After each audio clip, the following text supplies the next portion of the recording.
JUI के सरबराह मौलाना फजल रहमान ने लाड़काना में एक तकरीब से खिताब करते हुए मौजूदा हुकूमत और रियासती पॉलिसियों पर कड़ी तनकीद की है, जिसमें उन्होंने खास तौर पर मगरबी तहजीब के असरात और मुल्क में होने वाली कानून साजी को निशाना बनाया। मौलाना ने दो टोक अल्फाज में कहा कि हुक्मरान तिब्का यूरोप के इस तस्वुर हैवानियत को पाकिस्तानी माशरे पर मुसल्लत करने की कोशिश कर रहा है, जहाँ जिन्स की तब्दीली और इखलाकी हदूद की पामाली को आज़ादी का नाम दिया जाता है। इनके मुताबिक 18 साल से कम उम्र की शादी को जुर्म करार देना दरअसल निकाह के रास्ते में रुकावटें खड़ी करने और मुआशरे में बेराह रवी को फरोग देने की एक सोची समझी साजिश है, जिसके खिलाफ वो और उनकी जमात डट कर खड़ी रहेगी। सियासी मंजरनामे पर बात करते हुए मौलाना फजल रहमान ने मौजूदा असम्बलियों की जवाज को चैलेंज किया और हुक्मरानों को धांधली की पैदावार करार दिया। उनका मौकिफ है कि जो हुकूमत अवाम के हकीकी वोटों के बजाय पैसों और असर रसूख के जरिए इक्तदार में आई हो, इससे अवाम पर हुक्मरानी का कोई इखलाकी हक हासिल नहीं। उन्होंने वोट को एक बैत से तशबीह देते हुए कहा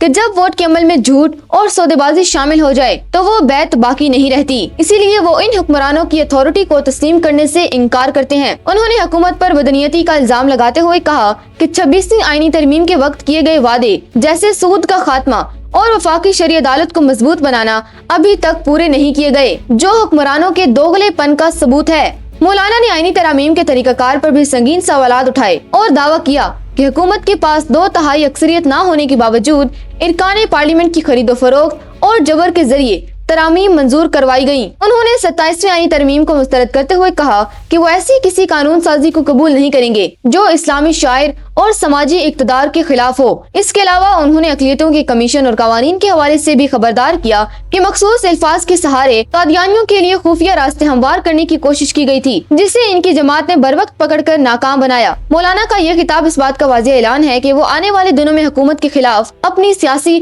और नजरियाती जद्दोजहद को मजीद तेज करेंगे।